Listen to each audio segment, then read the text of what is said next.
suite, sans transition, je vais passer la parole au professeur Ahmed Rassel Adib, qui vient directement de Marrakech. Je le remercie intimement dans le sens où il a fait beaucoup d'efforts. Franchement, merci beaucoup, Si Ahmed. Et donc, la présentation est intitulée « La prise en charge clinico-biologique de la COVID-19 ». Merci encore et à vous la parole. Le plaisir et l'honneur est pour moi. Merci de m'avoir invité, de m'avoir associé à ce parterre particulièrement important et dans les différentes lignes de cette épidémie. Vous m'avez lancé un challenge, en fait. La thématique, elle était difficile.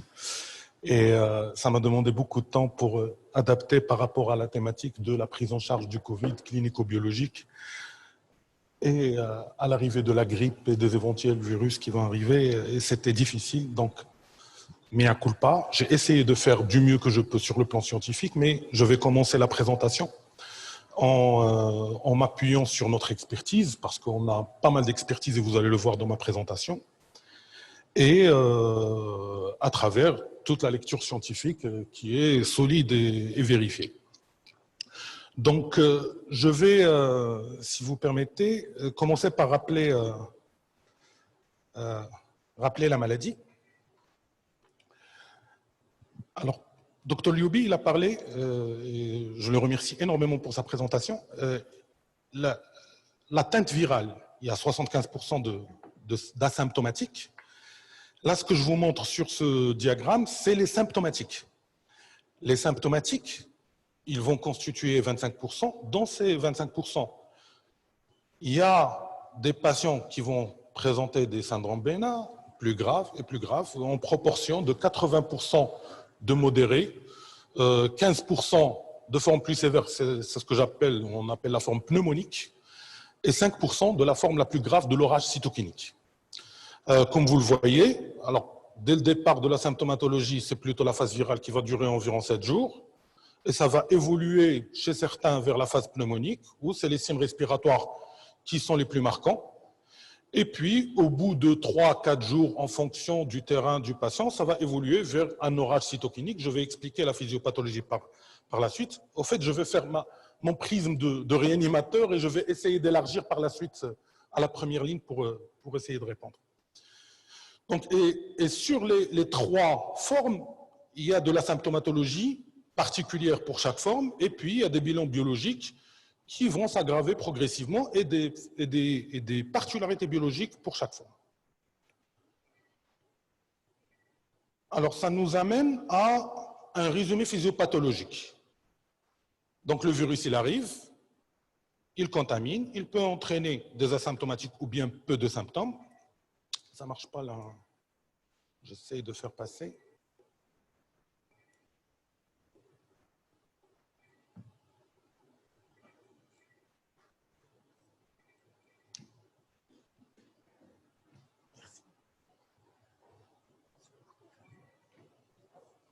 Non.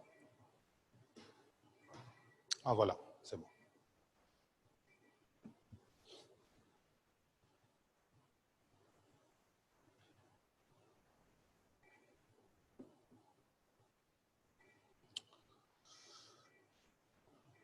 C'est le vôtre? Ah, d'accord. Donc, c'est la deuxième diapo. Alors, donc, quand le virus est là, il fait son invasion, il va faire une atteinte, essentiellement dans le poumon, et puis ça risque de toucher d'autres organes, notamment le cœur. Il y a 30% des patients graves qui font des myocardites et des atteintes cardiaques. Ceci par accrochage au fameux récepteur de l'inhibiteur de l'enzyme de conversion. Puis, il va y avoir une activation macrophagique, un syndrome hématophagocytaire, et quand l'atteinte respiratoire est là, il y a le métabolisme du fer, l'oxygénation ne se fait pas, et ça évolue vers les formes graves respiratoires. Et nous, on est réanimateurs de par le monde, on a noté que ça ne ressemble pas, c'est un SDRA qui est de phénotype particulier, qui ne correspond pas au SDRA qu'on connaissait avant et qui avait besoin de ventilation mécanique. Beaucoup de patients, et la majorité de patients, vont évoluer très très bien sans arriver à la ventilation mécanique, malgré que que leur saturation dans le départ est extrêmement faible. Et puis, il va y avoir une atteinte inflammatoire généralisée avec une lésion endothéliale qui va aboutir à une micro-angiopathie thrombotique et de thrombose, et artérielle et veineuse. C'est pour ça que nous, Marocains, très tôt, on a introduit dans notre protocole, qu'on a publié même avant l'arrivée des premiers patients, et puis on a mis des prescriptions que je vais montrer par la suite, l'aspirine comme traitement symptomatique, on a mis les corticoïdes dans notre protocole très tôt au Maroc. On a basculé très rapidement au bout de la deuxième semaine, parce qu'on faisait des staffs interréanimateurs au national, vers l'oxygénation au débit, VINI, etc. Et puis l'anticoagulation avec un protocole d'anticoagulation. Et puis on a noté, avant que ça paraisse dans le New England Journal of Medicine et puis tout ce qui se dit auparavant, que les formes les plus graves, ça ressemblait énormément à un syndrome catastrophique des antiphospholipides que nous, en réanimation maternelle, on voyait souvent en complication de la grossesse. Et ça ressemble en tout point à ce syndrome catastrophique des antiphospholipides. Et actuellement, il y a beaucoup de littérature qui montre que ces formes graves présentent des anticardiolipines. Et puis un orage cytokinique, et puis les malades meurent par deux choses. Les malades les plus graves, d'après notre expérience dans la littérature, c'est les thromboses. Secondairement, ce qui est lié au cœur, mais la composante thrombotique est là. Et puis la surinfection, qui peut donner des chocs septiques graves. Alors ça, c'est ce qu'on a noté, et je vais vous montrer. C'est un peu compliqué. Est-ce que vous pouvez passer de chez vous? Suivante. Donc, ça, c'est des constatations qui émanent d'une expertise quand même. Je vais vous montrer les chiffres à Marrakech, par exemple des réanimateurs, et puis à travers tout le royaume, on a échangé beaucoup, et pas seulement avec les réanimateurs, on a échangé avec les cardiologues, les néphrologues, et les différents partenaires, les biologistes, les radiologues, et donc on maîtrise de plus en plus la pathologie. Ça ne marche pas.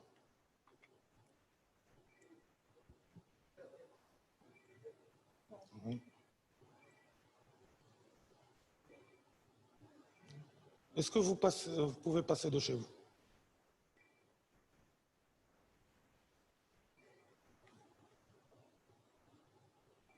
Voilà. Non. Alors, voilà. Alors, à partir de ça, je vous montre les chiffres de réa et de soins intensifs à Marrakech.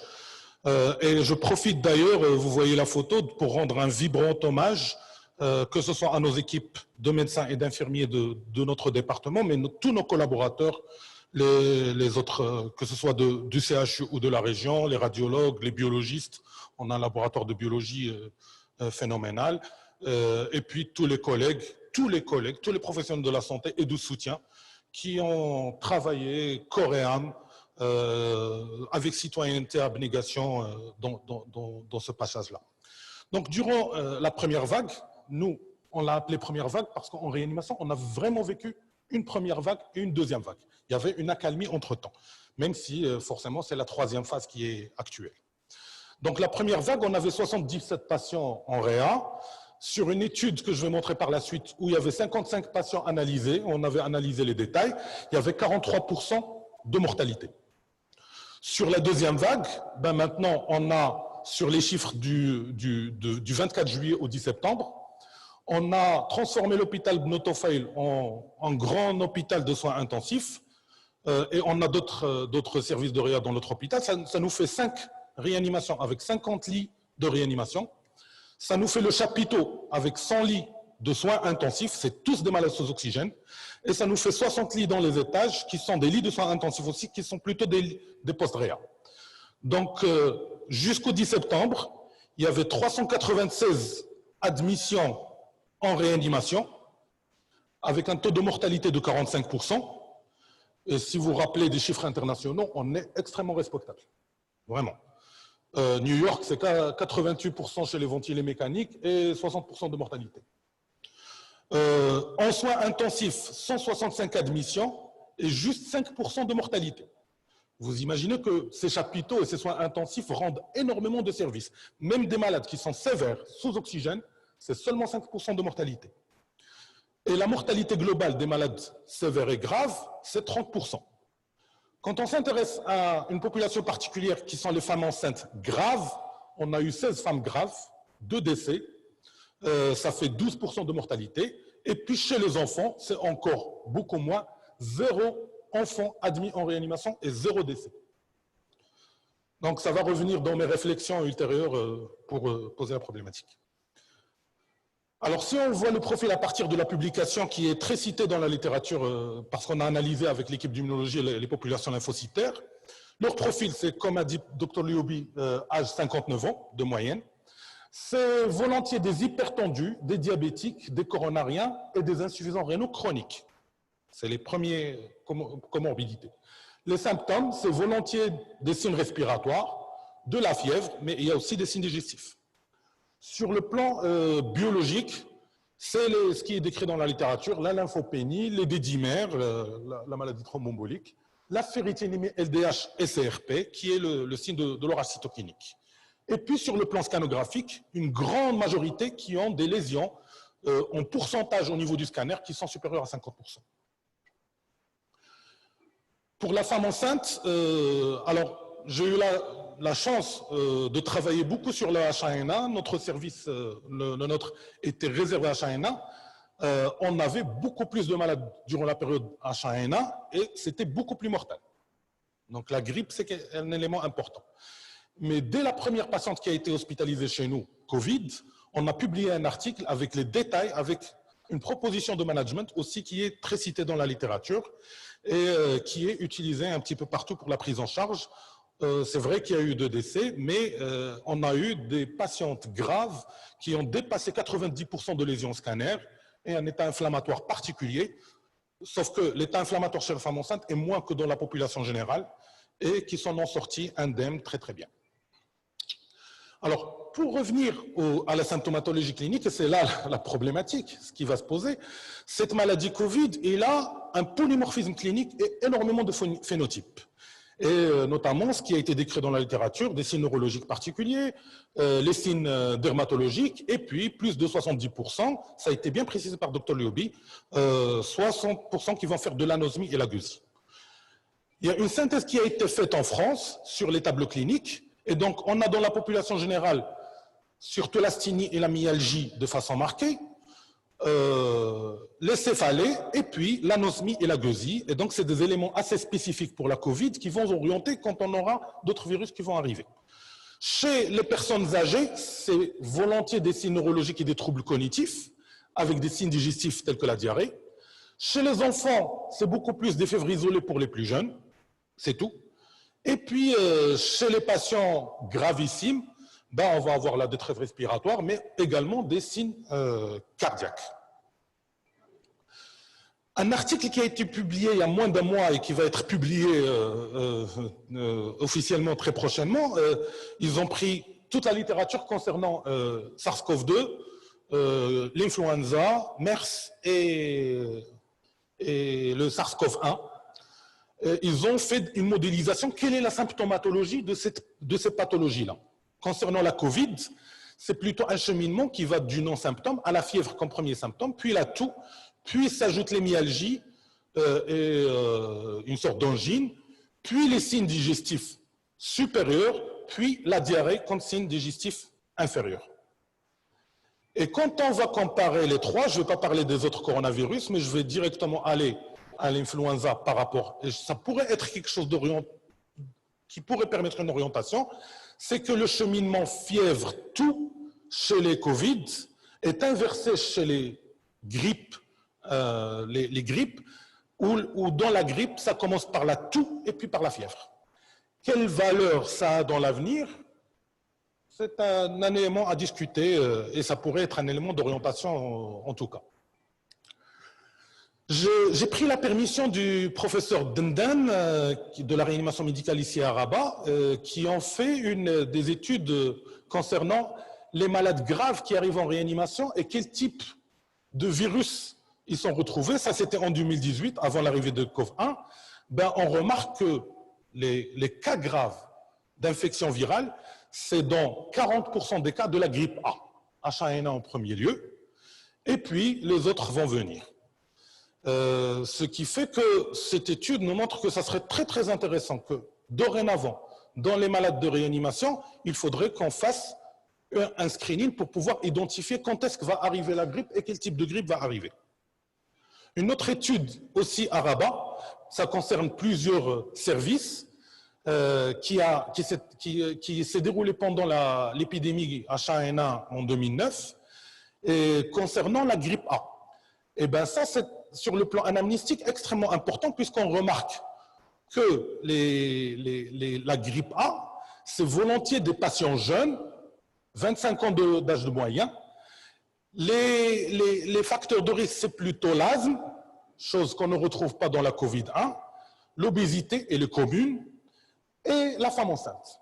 Donc, peut-être que dorénavant, quand ces grippes-là vont arriver, peut-être que ça serait intéressant de pouvoir proposer quelque chose en probabiliste pour ce grippe de risque, les plus jeunes, femmes enceintes et les asthmatiques, de pouvoir les gérer autrement. Et c'est une discussion qui devrait être soulevée sur le plan scientifique.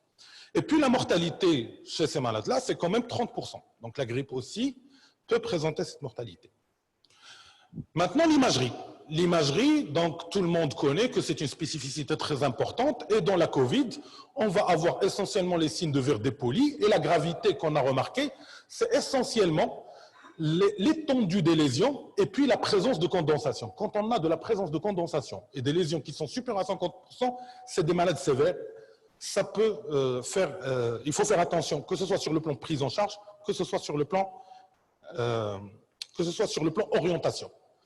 Alors, sur le scanner du grippe A, H1N1, on avait fait la remarque très rapidement quand on a vu les scanners, c'est que ce n'est pas les mêmes lésions, ce n'est pas très typique. Et cette semaine vient d'être publié, et qui va être publié officiellement en janvier 2021, un gros article de revue de la littérature sur la comparaison entre le scanner chez le coronavirus, la Covid, et la grippe. Et donc, il y a une différence statistiquement significative, c'est que dans la grippe, les lésions sont plutôt centrales et avec présence d'épanchement pleural, alors que dans la Covid, les lésions sont beaucoup plus périphériques et il n'y a pas beaucoup d'épanchement pleural. Ça pourrait être intéressant quand on a un symptôme, parce que la symptomatologie se ressemble, l'imagerie, ça pourrait nous orienter pour une décision thérapeutique. Et puis en première ligne, ça c'est pour les sévères, mais en première ligne, l'échographie est un outil extrêmement important puisque les lésions dans la grippe sont centrales, donc forcément dans la Covid, quand on a du périphérie des lignes B, et puis quand on note de la condensation, que ce soit de la grippe ou de la Covid, on peut décider rapidement pour orienter les malades vers des services appropriés. Et ça, les médecins de première ligne, les médecins de famille, ont la main dessus, sont très bien formés. L'échographie pleuropulmonaire, c'est une formation de 3 heures maximum. Et on a un protocole entre les sociétés savantes et OneFocus qui est disponible sur le site de l'ASMAR. Maintenant, par rapport à la biologie, je ne vais pas parler de la confirmation diagnostique, mais sur la réponse de l'hôte.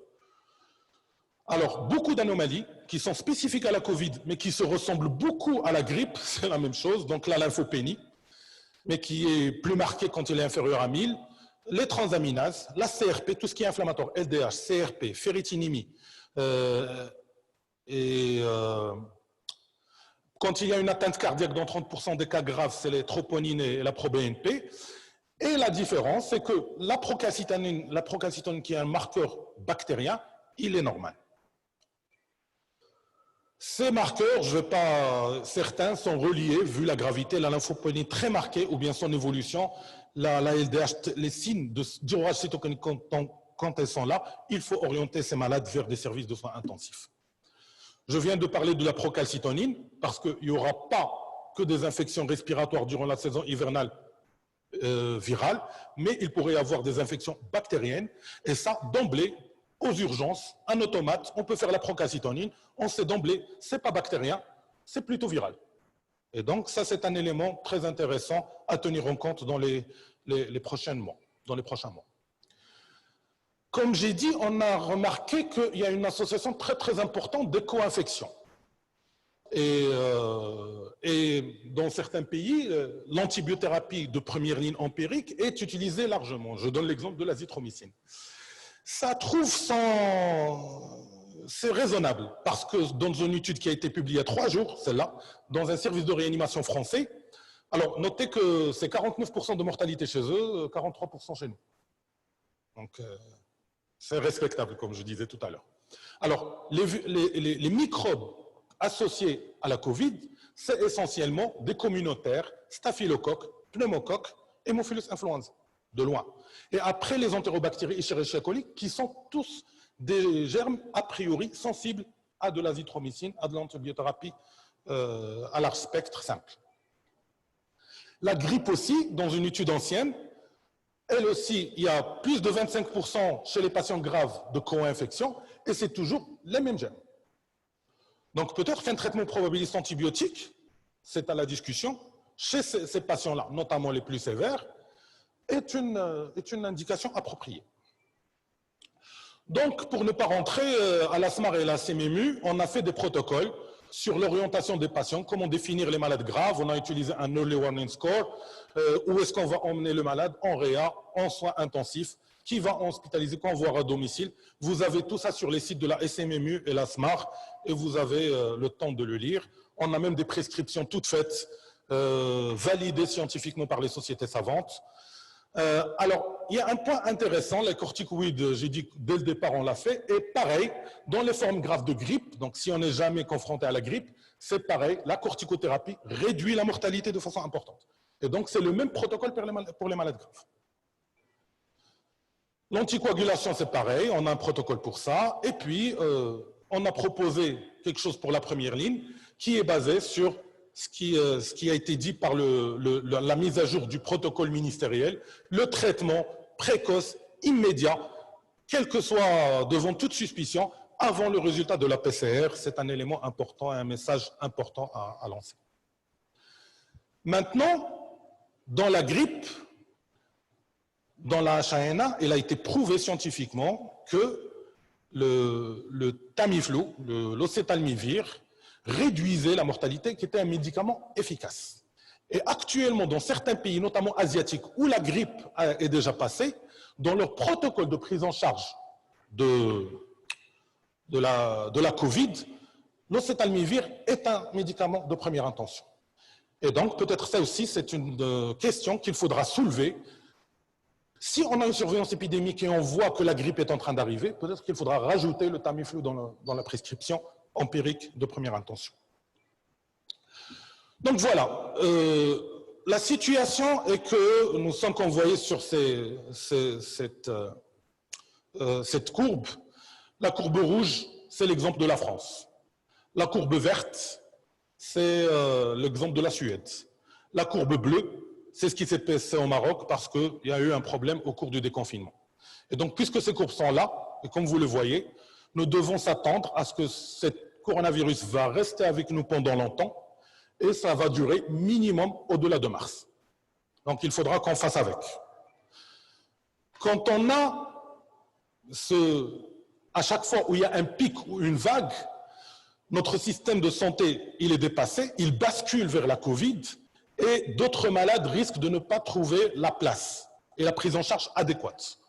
Donc, il faut gérer nos urgences, il faut créer des circuits, je vais donner les réflexions par la suite, et puis bien sûr, avec toutes les mesures qui se font, il y a un retentissement psychologique pour le citoyen, économique et du burn-out pour les professionnels de la santé. Donc, les réflexions à partir de ça, il faut qu'on aille vers une normalisation à l'approche de la période hivernale. Parce qu'on est en troisième phase, le virus il est parmi nous, généralisé, et il évolue par pic. À chaque fois, il y a des rassemblements au milieu confiné. Les enfants, et à moindre degré les femmes enceintes, sont assez protégés par rapport à la grippe, mais restent transmetteurs pour les deux. La mortalité de la Covid elle est liée à l'âge, aux comorbidités et surtout au retard thérapeutique. C'était l'élément retrouvé dans toutes les études qu'on a publiées. C'est une maladie qui se traite s'il est pris en charge précocement et suspecté précocement. Ça reste pour le moment une maladie immunosante à travers le monde. On est à 10 mois d'évolution dans le monde et on a une sorte d'immunité. Il n'y a pas de 3 cas décrits dans la littérature de réinfection. Et puis, on doit normaliser parce qu'il n'y a pas que le Covid. On doit continuer à s'occuper des chroniques, on doit s'occuper des cancers, on doit s'occuper de beaucoup de choses. Et donc, il faut créer obligatoirement, tout de suite, des circuits parallèles, Covid et non Covid, dans toutes les structures, dans tous les cabinets, et pouvoir accueillir les malades. Alors, vivre avec le virus, ça implique une surveillance épidémiologique et virologique dans tous les deux secteurs. Actuellement, la problématique, c'est qu'on n'a pas de data dans le secteur privé. Qu'est-ce qui se passe en médecine de première ligne? Il y a des collègues de la Société marocaine de médecine générale qui ont proposé un projet regard. Peut-être que c'est le moment de l'adopter. Et puis, cette surveillance épidémiologique doit s'appuyer sur les symptomatiques, les cas graves et les contagieux. Et notamment, peut-être basculer sur un système de tests salivaires, parce que ce qui nous intéresse, c'est les contagieux, pour les isoler, et on traite correctement les symptomatiques. Et quand on a des contagieux, on va les isoler, protéger les vulnérables. Et pour ça, il faut établir des normes. Quand est-ce qu'on va fermer une classe? Quand est-ce qu'on va fermer une école? Quand est-ce qu'on va procéder à un confinement dans une localité? Et communiquer avec les professionnels de la santé et avec le citoyen pour pouvoir qu'il soit un partenaire dans la prise en charge et savoir ce qu'on demande l'un de l'autre. La notion de safe room, tout le monde, puisque le virus il est là, tout le monde doit s'adapter chez lui pour pouvoir protéger les vulnérables. Et donc, il y a des choses architecturales, d'aération en premier lieu, et puis de zones tampons quand on arrive de l'extérieur. Donc, je parlais de rassemblement en milieu confiné, et puis on parle de ce qui se passe dans la santé. On ne va pas attendre que cette épidémie parte, c'est le moment où jamais, tout de suite, d'installer le parcours coordonné de soins, de mettre à niveau le SAMU et d'installer un partenariat public-privé. C'est tout de suite et c'est l'occasion ou jamais de pouvoir réussir ce challenge. La vaccination, oui, bien sûr, particulièrement chez les malades vulnérables, donc forcément pour la grippe, femmes enceintes, etc., asthmatiques, pour la Covid, et puis il y a des comorbidités communes qui doivent bénéficier de vaccins, sauf que pour les vaccins où il y a eu de la manipulation génétique, peut-être qu'il faudrait attendre un petit peu du temps pour l'innocuité, particulièrement pour les populations les plus jeunes. Pour résumer le diagnostic, orientation clinique, le début doit imposer le début du traitement, puis la confirmation, et le diagnostic différentiel.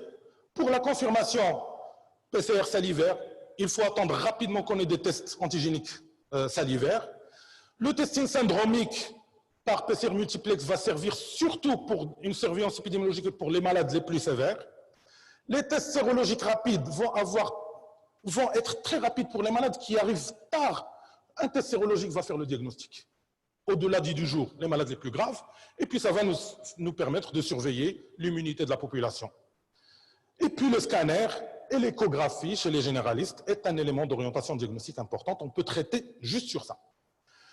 Et puis le traitement, c'est un traitement à la carte, orienté par le risque, la vulnérabilité, la clinique, la biologie et l'imagerie. Pour la phase virale, peut-être qu'il faudra rajouter le Tamiflu.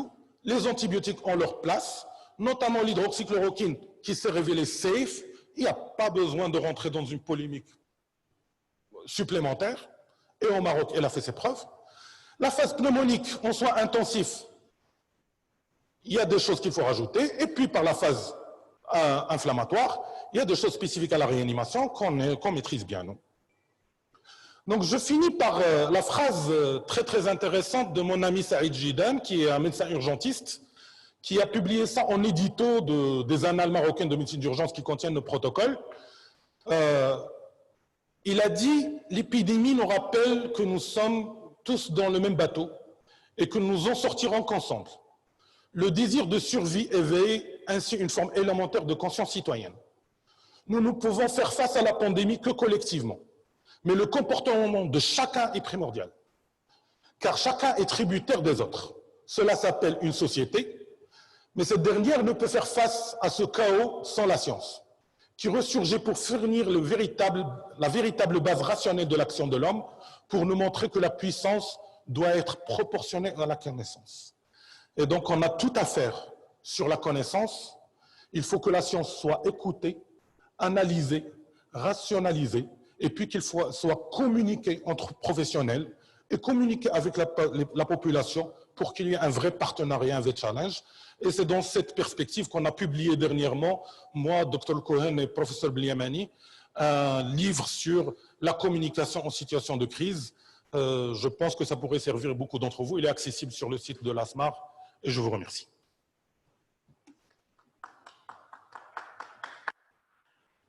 Merci beaucoup, cher ami, professeur Adib Larsane. Vous nous avez habitués, moi personnellement, en vous écoutant plusieurs fois, c'est toujours la soif de savoir, et vous comprenez les auditeurs qui vous écoutent, parce que vous savez qu'ils ont besoin de savoir beaucoup plus, et c'est pour cette raison que vous êtes là pour nous amener encore vers des connaissances nouvelles, toutes récentes, toujours avec des argumentations d'ordre pratique du terrain, parce que c'est extraordinaire d'avoir des informations qui émanent directement d'une structure hospitalière marocaine. Ça donne idée à comparer, à voir les situations dans les autres CHU, et donc ça permet de faire des analyses critiques. Merci beaucoup, vous avez fait le tour de la question. Je ne vais pas prendre la parole pour détailler les points forts que vous avez cités, mais on laissera ça pour le débat. Merci beaucoup encore une fois.